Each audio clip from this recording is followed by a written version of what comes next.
Aujourd'hui, nous allons parler de l'utilisation sécurisée des réseaux sociaux.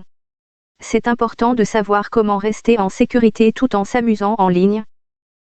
D'abord, parlons des paramètres de confidentialité. Chaque réseau social a des options pour contrôler qui peut voir vos informations et vos publications. Prenez le temps de vérifier et de régler ces paramètres pour que seules les personnes de confiance puissent voir ce que vous partagez. C'est comme verrouiller la porte de votre maison pour empêcher les inconnus d'entrer. Danger des partages excessifs. Partager trop d'informations en ligne peut être risqué. Par exemple, publier votre adresse ou des détails sur vos activités peut permettre à des personnes mal intentionnées de vous trouver ou de voler vos informations. Pensez avant de poster et ne partagez que ce qui est vraiment nécessaire. Comment reconnaître le cyberharcèlement et y réagir? Le cyberharcèlement, c'est quand quelqu'un vous envoie des messages blessants ou menaçants en ligne de manière répétée. Si cela t'arrive, voilà ce que tu peux faire. Premièrement, ne réponds pas aux messages blessants ou menaçants. Quand quelqu'un t'envoie des messages ou laisse des commentaires mauvais, la première chose à faire est de ne pas répondre. Pourquoi? Parce que si tu réponds, cela montre à cette personne qu'elle a réussi à t'atteindre et ça peut l'encourager à continuer. Par exemple, si quelqu'un écrit sous ta photo « Tu es moche, personne ne t'aime », ne lui réponds pas pour te défendre.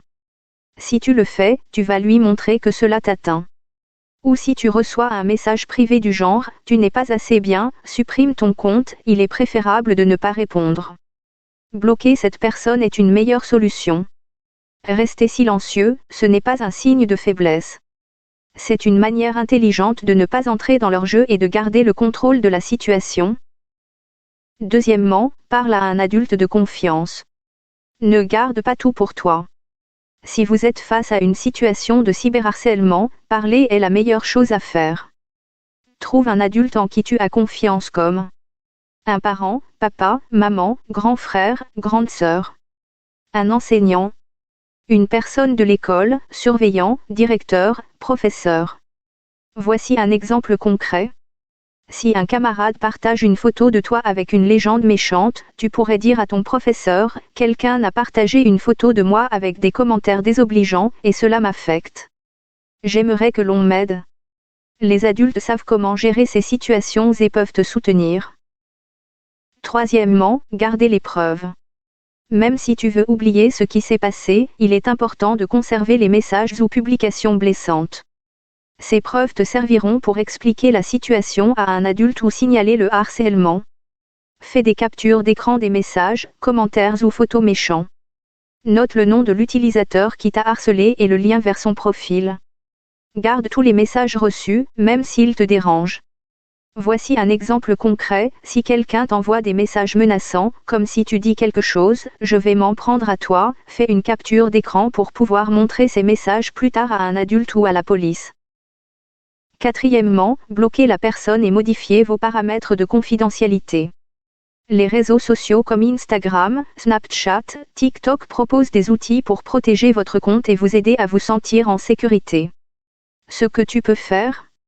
Utilise l'option bloquer pour empêcher la personne de t'envoyer des messages ou de voir ton profil. Passe ton compte en privé pour que seuls tes amis puissent voir tes publications. Modifiez les paramètres de ton profil pour que les inconnus ne puissent pas vous trouver facilement. Voici un exemple concret, si quelqu'un que tu ne connais pas commence à commenter toutes tes photos en disant des choses méchantes, bloque cette personne immédiatement. Ensuite, rends ton compte privé pour éviter qu'elle ne te suive sous un autre nom. Cinquièmement, signalez les messages méchants ou illégaux. La plupart des réseaux sociaux permettent de signaler les publications ou messages harcelants. Cela aide les plateformes à supprimer les contenus et parfois à sanctionner les utilisateurs responsables. Sur Instagram, clique sur les 3 petits points en haut d'une publication ou d'un message, puis choisis Signaler. Sur Snapchat, appuie longuement sur le message, puis sélectionne Signaler. Sur TikTok, va sur le profil ou le message, appuie sur les 3 petits points et choisis Signaler. Voici un exemple concret, si une vidéo embarrassante de toi est publiée sur TikTok, signale-la rapidement. Les plateformes ont des équipes qui vérifient ces signaux et peuvent supprimer la vidéo. Sixièmement, rappelle-toi, le cyberharcèlement est un délit. Le cyberharcèlement est un acte interdit par la loi. Cela signifie que si quelqu'un te harcèle en ligne, cette personne peut être punie par une amende ou même une peine de prison, jusqu'à 10 ans dans les cas graves. Si tu es victime de cyberharcèlement, tes parents peuvent signaler les faits à la police ou à la gendarmerie. Ils peuvent également demander aux plateformes de supprimer les contenus illicites, interdits par la loi, qui vous portent préjudice. Voici un exemple concret, si quelqu'un partage une photo de toi sans ton consentement pour se moquer, tes parents peuvent demander à la police d'intervenir pour identifier la personne et supprimer la photo. Septièmement, appelez le 3018 pour obtenir de l'aide. Le 3018 est un numéro gratuit que vous pouvez appeler si vous êtes victime ou témoin de cyberharcèlement. Des conseillers te répondront, t'écouteront et t'aideront à trouver des solutions. Voici un exemple concret. Si une vidéo ou un message gênant circule et que tu ne sais pas comment le faire supprimer, appelle le 3018. Ils peuvent contacter les réseaux sociaux pour t'aider. Huitièmement, déposer une plainte si le harcèlement continue. Si le harcèlement continue, il est possible de porter plainte. Apporte toutes les preuves, capture d'écran, message, nom des harceleurs. La police ou la gendarmerie pourront t'aider à résoudre le problème. Voici un exemple concret. Si une personne continue de t'envoyer des messages menaçants malgré tes efforts pour la bloquer, va avec un adulte au commissariat pour expliquer la situation et déposer plainte. Et si tu es témoin de cyberharcèlement, ne partage pas les contenus méchants, même pour rire. Cela pourrait blesser la victime encore plus. Parle à la victime pour lui montrer qu'elle n'est pas seule. Encourage-la à en parler à un adulte. Nous allons maintenant parler des contenus à partager. Partagez des choses positives, inspirantes et créatives. Par exemple, des réussites scolaires, des moments heureux avec vos amis ou votre famille, ou des choses qui vous passionnent. Partagez des choses qui montrent vos talents et vos intérêts peut être encourageant pour les autres. Favorisez le partage de contenus créatifs, comme vos dessins, vos écrits, vos projets ou des idées innovantes, des messages d'encouragement. C'est une excellente façon d'utiliser les réseaux sociaux de manière positive et constructive. Montrez au monde ce que vous pouvez faire de mieux. Parlons maintenant des contenus à ne pas partager.